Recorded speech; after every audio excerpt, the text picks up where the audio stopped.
Boa noite, amigos. Sejam bem-vindos a mais um Evangelho no Lar da Associação Espírita Fé e Caridade.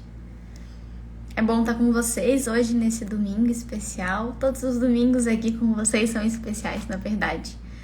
Boa noite, Paty. Boa noite, Suzana, Juliana, Denise. Boa noite, Giovana, Vanessa. A gente não aparece pra gente todos os nomes que estão entrando, mas alguns aparecem, mas sintam-se todos bem-vindos e bem acolhidos. Boa noite, Bruna, Rose, Ieda, Carol, tanta gente entrando aqui conosco agora. Antes de eu colocar a nossa convidada na tela, primeiro eu queria pedir desculpa por essa linha branca aqui no meio da tela. Não sei se tá aparecendo pra vocês, pra mim tá. É da luz aqui de cima e eu tentei mudar de posição, não resolveu o problema. E gostaria de relembrar a gente sempre lembra disso todo domingo, mas reforçar do real objetivo desse momento nosso aqui, que é o Evangelho da Associação. Esses 30 minutos, 20, 40 que a gente passa aqui conversando sobre um tema do Evangelho, ele é muito importante, mas a gente precisa ir além disso. O que isso significa? A gente precisa replicar o Evangelho no lar. Cada um aqui que assiste, agora a gente está com 23 pessoas. Essas 23 pessoas, 23 famílias aqui que repliquem o Evangelho no lar, nos seus lares, na casa de vocês. Então esse momento ele é importante, mas que a gente faça no nosso lar é mais importante ainda, porque esse é o objetivo aqui, é divulgar o Evangelho no lar e a importância dele para a nossa casa, para aqueles que convivem conosco, para nós mesmos e para aqueles que convivem conosco do plano espiritual. Então esse momento ele é muito importante e é por isso que a gente sempre reforça todo domingo. Como é que é o modelo do Evangelho no lar que Jesus nos ensinou e que a gente aplica aqui? A gente começa fazendo uma prece de abertura, não é um ritual, é uma prece para que a gente se sintonize, para que a gente vá deixando os outros pensamentos um pouquinho de fora. Depois da prece de abertura, a gente faz uma leitura que pode ser aleatória, pode ser em ordem, do Evangelho, de uma outra obra espírita, o que importa é que seja uma obra edificante. Então a gente tece comentários que podem ser dúvidas, podem ser afirmações, pode ser compartilhar algo que a gente vivenciou que faz sentido, e daí a gente finaliza com uma prece de encerramento. Lembrando sempre de deixar o copinho com água fluidificada na mesa, perto, para que a espiritualidade trabalhe como um medicamento nessa água para nós. Então esses eram os recados iniciais. Boa noite a todo mundo que entrou enquanto eu estava falando. Boa noite, Ricardo. Boa noite, seu França, Jéssica e todos os outros. Vou pedir para vocês um segundo para eu colocar aqui na tela a nossa convidada, porque eu não consigo falar e fazer outra coisa ao mesmo tempo. Então só um pouquinho que eu vou colocar a nossa convidada aqui. Muito especial, que é de uma outra casa espírita, de uma outra cidade. Eu vou deixar ela se apresentar, alguns de vocês já a conhecem. Boa noite, Marlete, tudo bem? Boa noite, Júlia. Boa noite a todos os que estão conosco mais uma vez para a realização desse Evangelho no Lar. Bem-vinda, Marlete. Obrigada por ter topado estar aqui conosco, apesar de todos os compromissos, desafios. Marlete, eu vou deixar de se apresentar. Apresenta a casa espírita que você trabalha. Pessoal, por favor. Então, meu nome é Marlete, eu sou aqui de Brusque e trabalho na Casa Espírita Eurípides Barçanufo, aqui de Brusque, junto de muitos irmãos muito queridos, tanto encarnados quanto desencarnados. Dos dois lados, Marlete. A dona Olga está sempre aqui conosco, participando, também frequenta e trabalha com a Marlete e com tantas outras pessoas. É muito legal, gente, porque o Evangelho ele vai ganhando essa proporção com os convidados, e mesmo quando a gente faz o Evangelho da nossa casa, tem outros lares também vibrando junto com Jesus, a gente vai se conectando e essa rede ela vai se expandindo e isso ajuda o lugar que a gente mora, a rua, o bairro, a cidade, né, Marlete? E por aí vai. Então, pessoal, eu vou pedir para a Marlete fazer a prece de abertura, por favor, e depois eu faço a leitura do nosso item de hoje. Tá. Então, antes de nós iniciarmos a prece, eu queria pedir a todos vocês, a Júlia citou aqui a Dona Olga, que está sempre conosco, né, nesse evangelho, e hoje ela está precisando muito das nossas orações, das nossas vibrações, inclusive o nosso grupo da CEB está nesse momento fazendo vibrações por ela, cada um dos seus lares, e eu gostaria que todos nós nos juntássemos a essas orações por ela, porque ela está com dengue, está numa situação bem complicada, porque ela tem um problema sério de insuficiência renal e hepática, né, que são complicadores nessa doença. Então, eu peço a todos vocês que nós possamos nos juntar em oração pela recuperação dela. Então, assim, que possamos, nesse momento, unir os nossos corações, os nossos pensamentos e direcioná-los ao Pai, para que Ele reflita sobre cada um de nós, ainda tão necessitados da sua luz, da sua misericórdia, da sua proteção e amparo. Pedimos nesse momento aos benfeitores espirituais que possam auxiliar a todos os nossos irmãos em humanidade que sofrem as mais diversas dores e aflições. E queremos pedir especialmente vibrar pela nossa irmã Olga Carpes, para que ela possa receber do alto, através dos benfeitores espirituais, através das nossas vibrações amorosas, a medicação necessária, os fluidos, para a recuperação da sua saúde física, para o fortalecimento da sua fé, da coragem, da paciência e da esperança numa recuperação breve. Que Jesus, na sua infinita luz e amor, possa auxiliar a todos que de alguma forma ou de outra necessitam desse auxílio espiritual. E que nesse momento em que nos propomos a esse trabalho de realização do Evangelho no Lar online, pela Associação Espírita Fé e Caridade, possamos cada um de nós sermos também envolvidos em nossos lares, por nossos espíritos protetores, nos auxiliando nesse momento de reflexões para a compreensão e a assimilação de tudo que aqui refletirmos, para que assim possamos seguir o nosso caminho com mais discernimento, confiança e fé. Que Jesus ampare o nosso propósito e esteja conosco. Que assim seja. Obrigada, Marlete.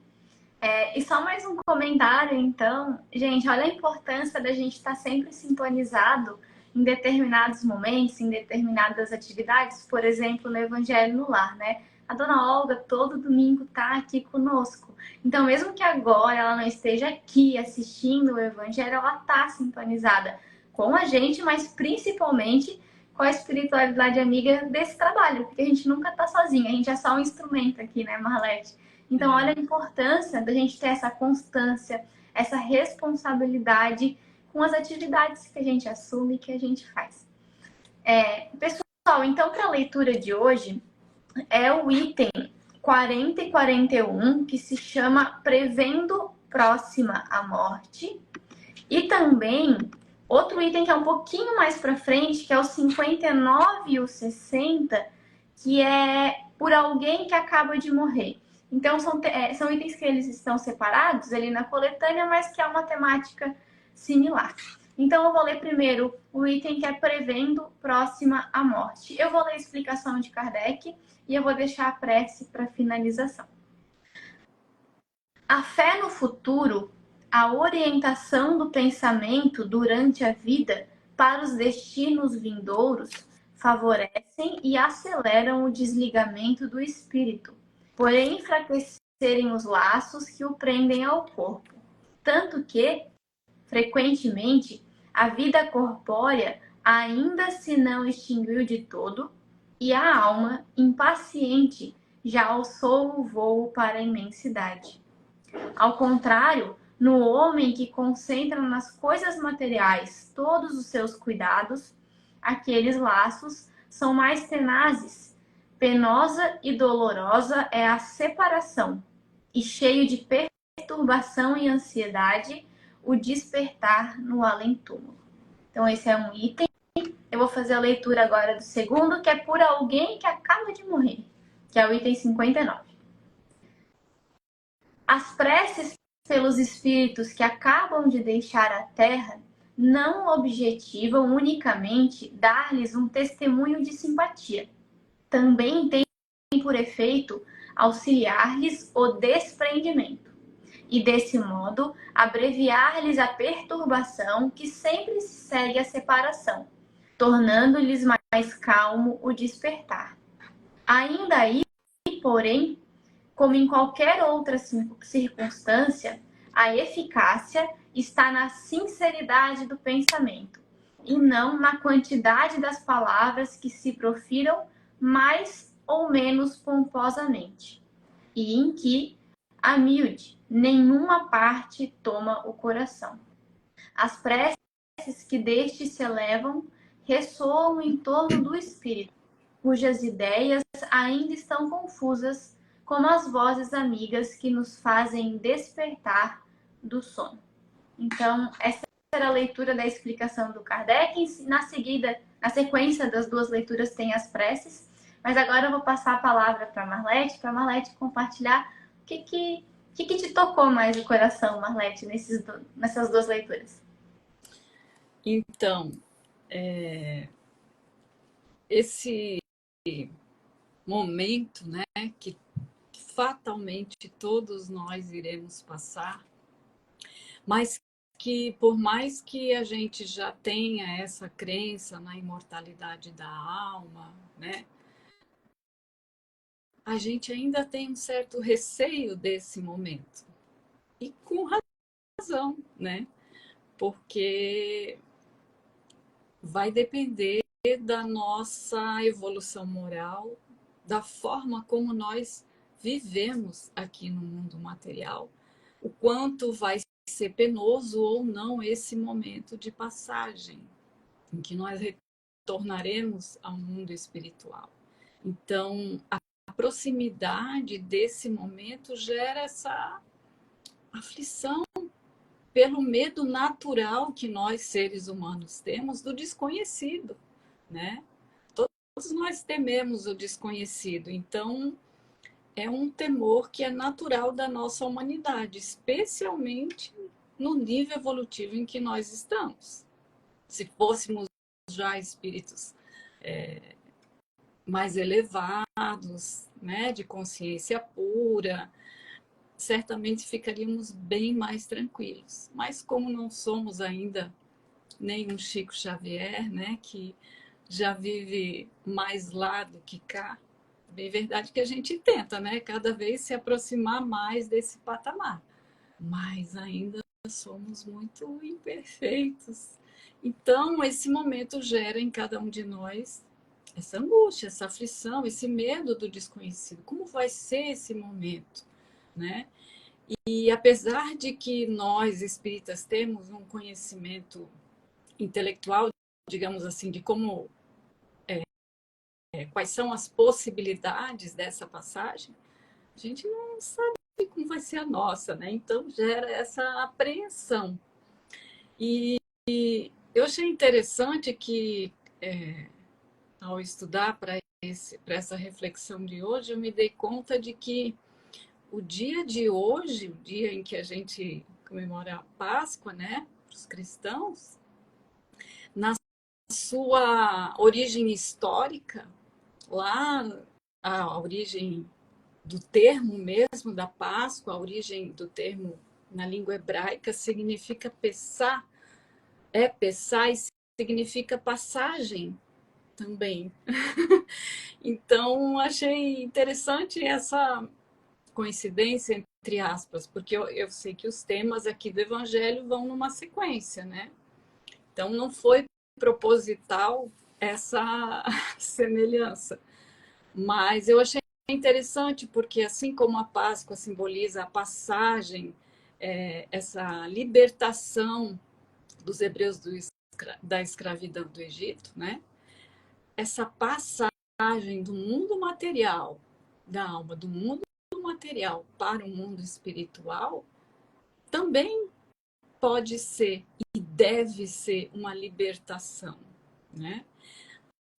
Vai depender de como nós nos preparamos para isso enquanto estamos aqui, né? Do esforço que fazemos para domar as nossas imperfeições, as nossas inclinações ainda, mas e do quanto nós praticamos o bem.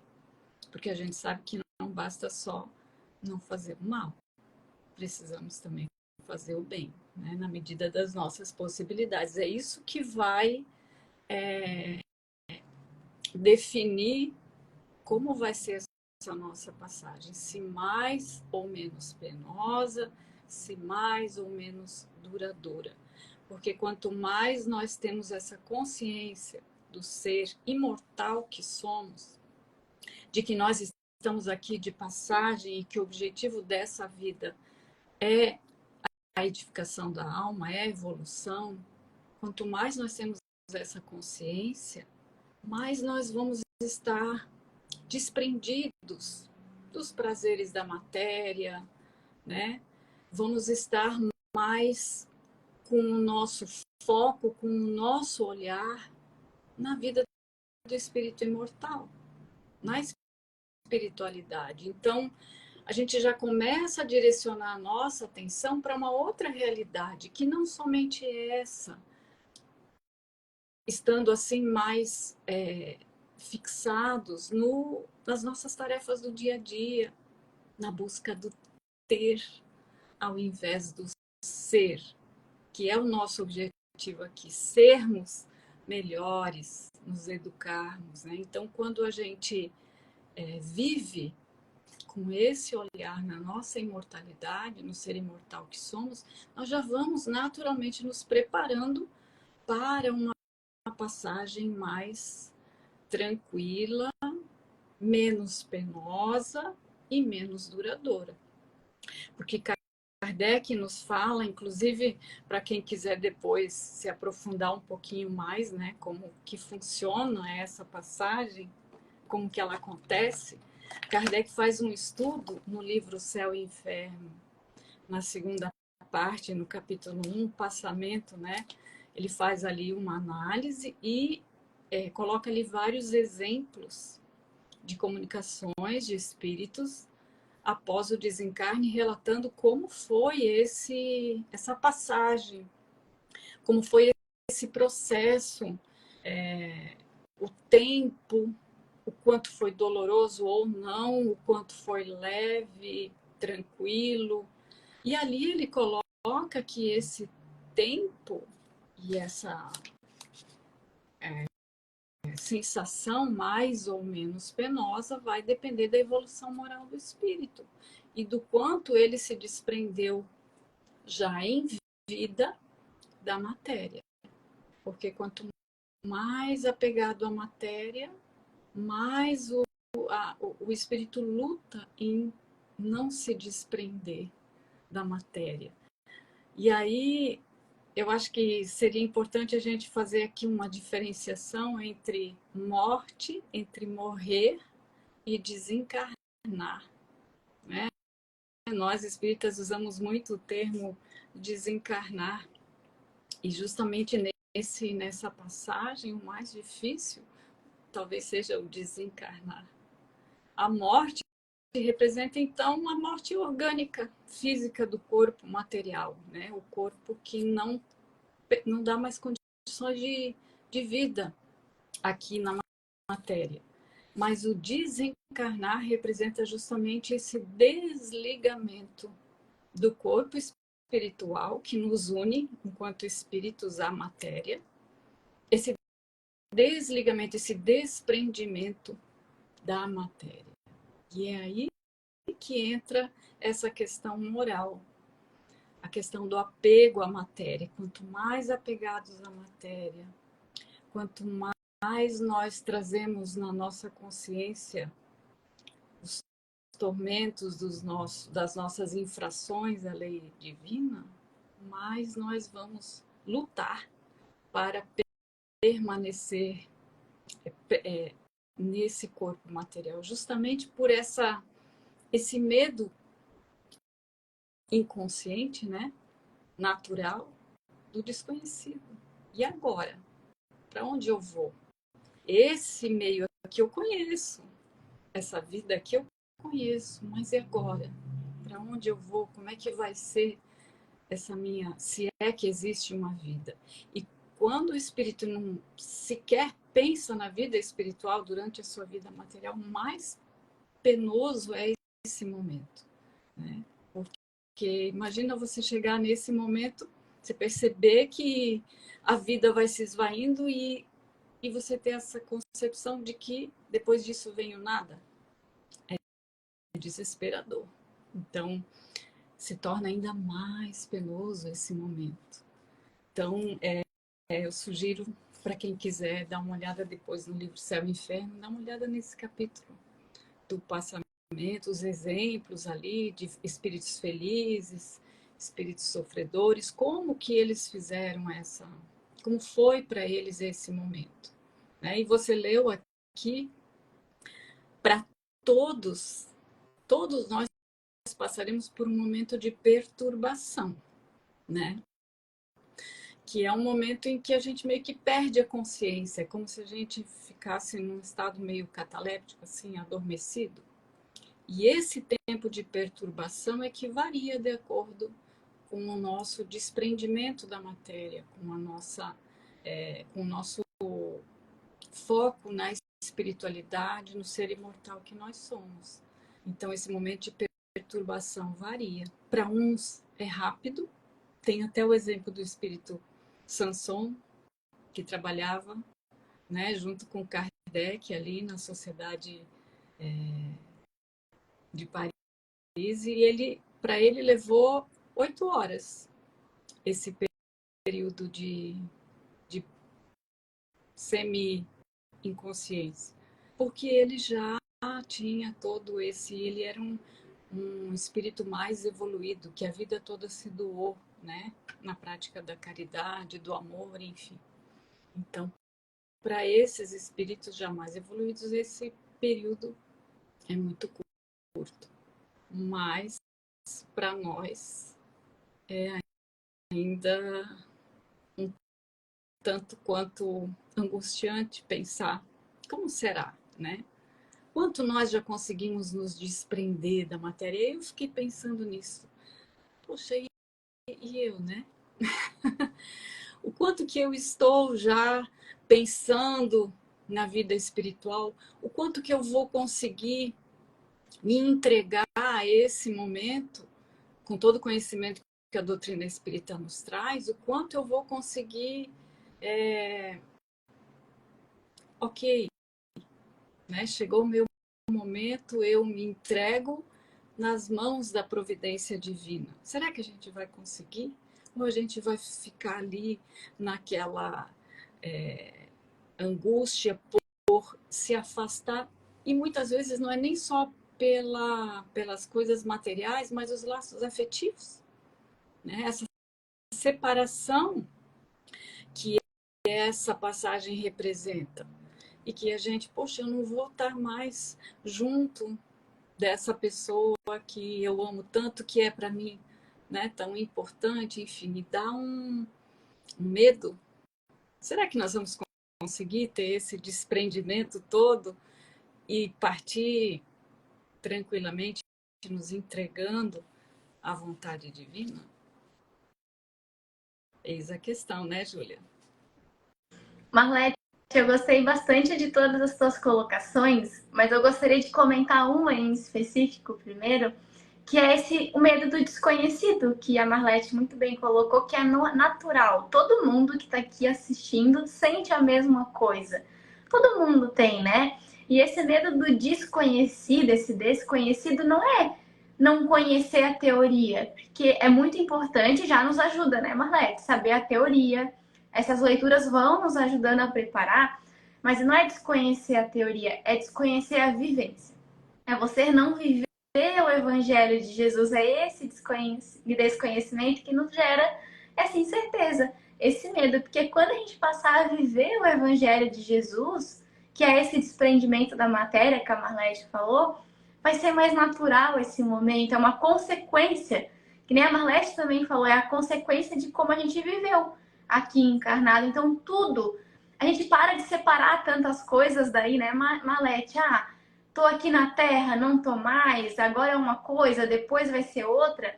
A gente passa a encarar como uma coisa só, porque a vida é uma só. As encarnações que são diferentes, né? A gente que olha muito dessa forma. E uma existência aqui, gente, é como se fosse um milésimo de segundos, né, Marlete?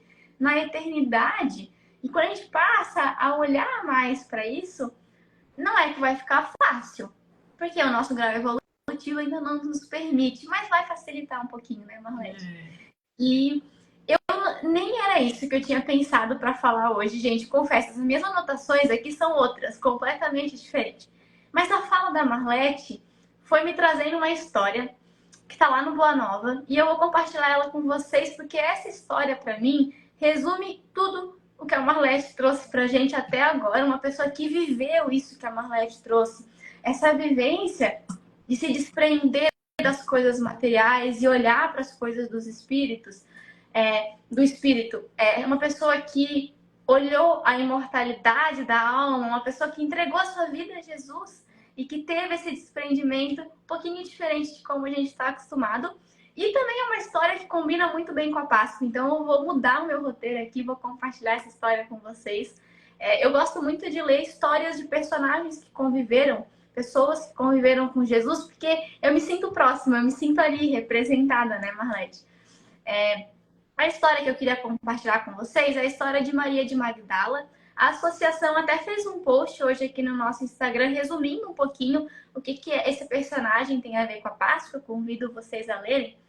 Mas em resumo, gente, é uma história muito linda. Convido para vocês lerem lá no Boa Nova. A Maria de Magdala, ela vivia uma vida de prazeres materiais, da luxúria, de tantos prazeres materiais que a gente tem. Era essa a vida dela, sempre foi essa. Ela tinha muito dinheiro, ela tinha a companhia de muitos homens, ela vivia tudo do bom e do melhor no quesito material. E então ela decide conhecer Jesus, essa pessoa que estava... Todo mundo falava de Jesus, das curas, e ela se sentia intimamente sem conhecer o amor, é muito triste. E ela decidiu então conhecer esse Nazareno. No momento que ela encontra com Jesus, ela larga, gente, essa vida que ela viveu por muitos anos, larga toda a dedicação para a matéria e passa a se dedicar ao Evangelho de Jesus. Então ela modificou, que a gente brinca, né, da água para o vinho, ela mudou completamente a forma de viver quando teve contato com Jesus. E ela passa a seguir Jesus. Então Jesus vai caminhando, vai pregando, vai trazendo seus ensinamentos e ela está ali, junto com Jesus, o tempo inteiro, sofrendo preconceito, porque ninguém olhava para ela como essa mulher que se transformou. Todo mundo ainda encarava a Maria de Magdala como aquela mesma mulher de antes. E a gente faz isso com os outros, né, Marlete? Os outros estão ali mudando e a gente ainda olha a pessoa, não mudou não, é mentira, não mudou bem assim. Então ela se converteu ao Evangelho de Jesus, mas seguiu sofrendo todos os preconceitos de antes. Mas foi lá, seguiu Jesus, a conversa dos dois é muito linda. E aí Jesus, quando ele vai ser crucificado, que combina muito com o momento de agora, né? Jesus é crucificado, poucos dos seus discípulos estavam ali, muitos não foram ou foram disfarçados por medo do que iria acontecer. Tinham 3 pessoas que estavam ao pé da cruz. Uma era Maria, mãe de Jesus, João, e Maria de Magdala era a terceira pessoa que estava ali. E Jesus foi crucificado e depois eles foram então até o sepulcro, onde Jesus, o corpo de Jesus, seria enterrado. E daí ela vê que a pedra está movida, que o sepulcro está aberto e que não tinha nada ali. Todo mundo estava ali, ficou, todo mundo achou estranho, todo mundo foi embora. E Maria ficou se questionando o que aconteceu, onde está o meu Senhor, o meu mestre. E daí ela começa a chorar de desespero, né? O que aconteceu? Cadê? E nessa hora ela ouve uma voz, chama ela, Maria, que era sempre assim que Jesus se referia a ela. Ele olhava e falava nos olhos dela, né? Maria, ele chamava ela. E daí no que ela vira, ela vê Jesus. E esse foi o momento que Jesus, o primeiro momento que Jesus mostrou pra gente a imortalidade da alma. Então ele primeiro apareceu enquanto espírito imortal para Maria. E não foi em vão, foi mais um ensinamento de Jesus isso. Por que para Maria? Né, Malete? Podia ter sido para Maria, sua mãe, para João, para Pedro. Tinha tanta gente, né, que ele podia ter feito e não. Foi para Maria de Magdala primeiro. Porque ela foi o maior exemplo de transformação que existiu no Evangelho. E é isso que a gente precisa fazer, gente, enquanto a gente está aqui na Terra. Transformar isso. Parar de olhar, a gente tem que cuidar sim das coisas materiais, elas são importantes, mas elas não podem ter uma importância maior do que as coisas do espírito. E as coisas do espírito é imortal, a gente viver sabendo que somos imortais. A gente vive diferente, né, Marlete, quando a gente lembra disso, porque às vezes a gente esquece. A gente passa o dia ali, não, o trabalho, casa, e daí se irrita, e daí responde, e almoça, e janta, e vai dormir, não lembra que a gente é imortal, que a vida continua. E é tudo isso que dificulta esse momento do desprendimento. Então, gente, Maria, e depois ainda, né, Marlete, a história da Maria continua, ela vai contar para os discípulos que ela viu Jesus, feliz da vida. Ela foi correndo contar para eles, feliz disso, e ninguém acredita nela. Ninguém. E depois ela busca ir com eles para pregar o evangelho, cada um foi para um canto, ninguém aceita ela para que ela fosse com eles, ela fica sozinha de novo. E daí o que ela vai fazer? Ela vai falar sobre o evangelho para os leprosos que estavam passando por ali. E ela segue com os leprosos falando de Jesus. E ela vai. E Jesus, quando eles conversaram, quando eles se encontraram, ela fala assim: Senhor, te dou a minha vida. E Jesus responde mais ou menos assim: Maria, não quero, aceita a tua vida, mas não agora, no momento oportuno. E aí Maria então segue com os leprosos e é assim que ela desencarna. Ela pega a lepra, ela desencarna, um desencarne materialmente do corpo, foi sofrido, mas Maria ela já estava com Jesus, porque ela viveu com Jesus enquanto aqui. E Jesus então recebe ela na eternidade. Então, eu acabei trazendo essa história que não estava aqui no roteiro, primeiro porque eu sou fã de Maria de Magdala, eu sou fã dessa história, eu adoro. E traz todos esses ensinamentos, gente. Não é fácil, não é mesmo? Na história parece que não é, que nem eu comentei. Ela sofreu preconceito, ela ficou sozinha. Mas pensa na gente hoje, né, Marlete? A gente já tem companheiros que nos apoiam os ideais, a gente não tá tão sozinho assim. A gente tem os espíritos amigos estão aqui para nos impulsionar, para nos apoiar também. Então a gente só precisa, que nem diz Emmanuel, de um pouquinho mais de vontade. A gente quer fazer essa mudança. E essa mudança vai nos ajudar no momento do desencarne, no momento que a gente parte para o plano espiritual. Então, mudei todo o roteiro aqui, mas compartilhei com vocês essa história que eu acho que ajuda a gente a lembrar, né? Então, essa é a parte que nos cabe enquanto estamos aqui, né?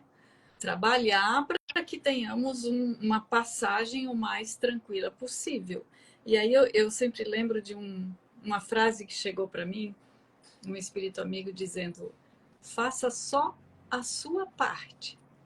E fazer a nossa parte é isso, né? Procurar, na medida das nossas forças, vivenciar aquilo que nós aprendemos com Jesus. No seu exemplo de vida, né?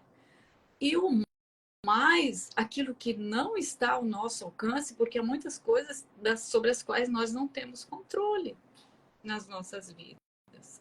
entreguemos a Deus, entreguemos a providência divina, como nesse momento da passagem que faremos do mundo material para um mundo espiritual, de volta à verdadeira pátria.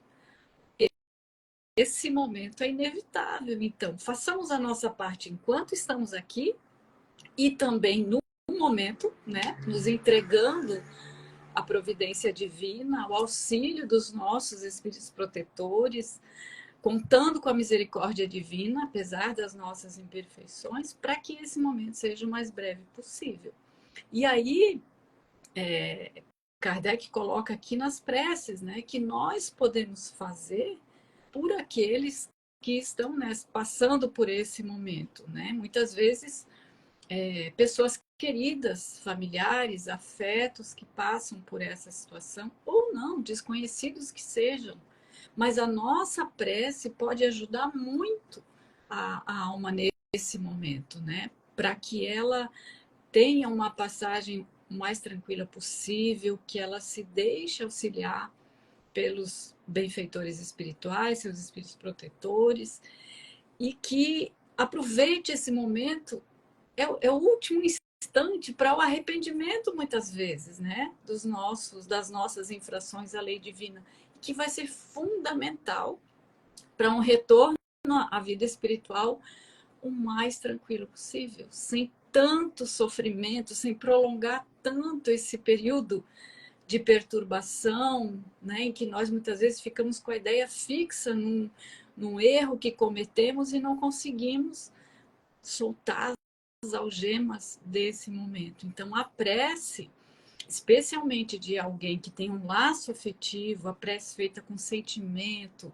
com o coração, tem um poder muito grande de auxiliar a alma nesse momento. E aí eu lembrei de uma fala do Simão Pedro, que ele disse que no momento em que ele foi fazer uma palestra numa casa espírita sobre a prece, ao final um jovem chegou para ele e falou, sabe como é que eu entendo a prece, como eu vejo a prece?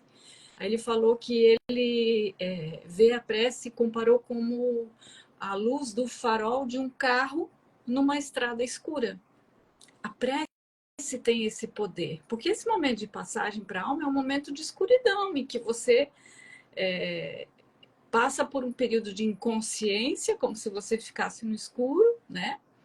E a prece, nesse momento, tem esse valor de uma luz para te mostrar o caminho, para que você possa ter o discernimento necessário naquele momento, ajuda, até para perceber a ajuda espiritual que muitas vezes está ali em torno, tentando ajudar, mas o espírito fica naquele período de perturbação. Então, o nosso auxílio com a oração, com a prece nesse momento é fundamental. Marlete, até me lembrei agora também de outra coisa nesse assunto, que às vezes a gente não ajuda e ainda atrapalha. Entes queridos que a gente ama, que a gente tem as melhores intenções, mas aí o conhecimento vai nos ajudando, né? Todo mundo aqui, eu tenho certeza, alguém que já perdeu um ente querido, em algum momento ficou assim, ai, fulano, né? Lembra do ente querido? Me ajuda em tal coisa. Daí fica pedindo ajuda pro ente que desencarnou, que possa vir aqui me ajudar a resolver o problema, ou vem aqui matar a saudade, ou a gente fica se lamentando, pensando que a gente não queria que isso tivesse acontecido, como a gente queria que essa pessoa ainda estivesse aqui conosco. Gente, não é que é errado, não é errado. Mas assim, será que vai ajudar esse ente querido que desencarnou a prosseguir a jornada, né? Gente, a gente tem... Nossa família espiritual é enorme, tem pessoas lá nos esperando. A gente quer que essa pessoa que a gente ama continue. E se a gente ficar pedindo ajuda, que é natural, gente, todo mundo passa por isso, né? Dá essa vontade. A gente mais atrapalha esse ente querido do que ajuda. Lamentando, né, Júlia? Ficar lamentando, sofrendo com a partida. Quantos espíritos relatam, né, que o espírito se desprendeu, tá pronto para continuar, mas que os familiares, com a tristeza, que, gente, a tristeza ela é natural, mas é a tristeza em excesso, só a lamentação, sem a fé né, atrapalha o espírito de prosseguir. Então a gente vai ter saudade, a saudade ela é natural, mas a gente tem que transformar ela em algo bom, em algo útil, tanto para a gente que está aqui, quanto para esse ente querido que partiu. Então é normal sentir saudade, é normal chorar, Marlete, né? A gente tem que depois prosseguir, continuar, lembrar das coisas boas e lembrar, gente, principalmente, que a separação ela é física e ela é temporária. Que a gente vai se reencontrar em algum momento. E esse momento ele vai chegar mais rápido do que a gente imagina. Então essa verdade a doutrina espírita nos traz, né, Marlete? Que nos consola o coração. Então nesses momentos também lembrar disso. Ajuda um pouquinho.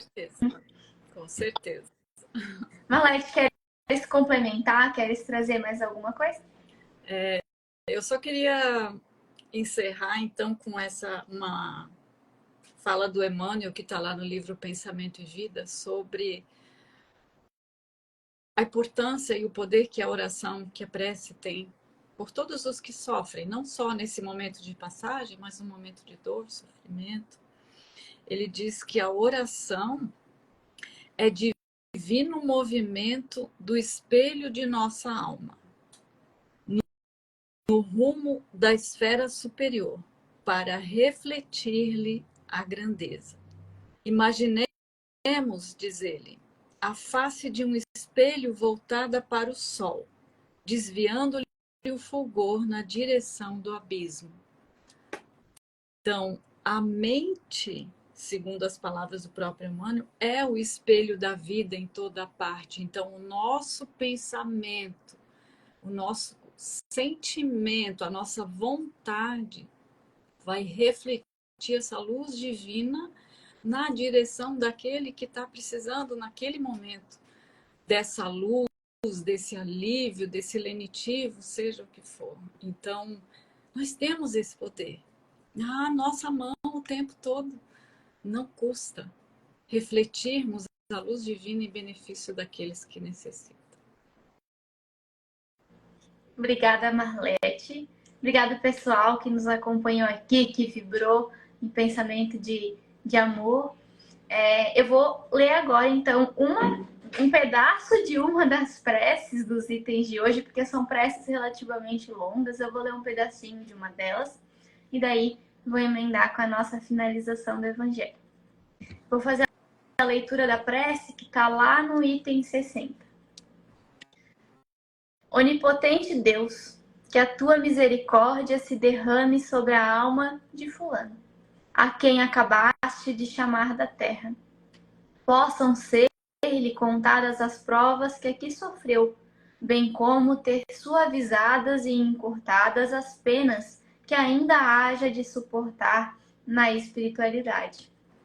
Bons espíritos que o viestes receber, e tu, particularmente, seu anjo guardião, ajudai-o a despojar-se da matéria, dai-lhe luz e a consciência de si mesmo, a fim de que saia presto da perturbação inerente à passagem da vida corpórea para a vida espiritual. Inspirai-lhe o arrependimento das faltas que haja cometido e o desejo de obter permissão para as reparar, a fim de acelerar o seu avanço rumo à vida eterna bem-aventurada. Então, convido vocês, amigos, a gente elevar o pensamento de gratidão pelas verdades que já conhecemos do Evangelho e pedir o auxílio dos Espíritos amigos para que tenhamos coragem e força de vontade de vivê-las no nosso dia a dia.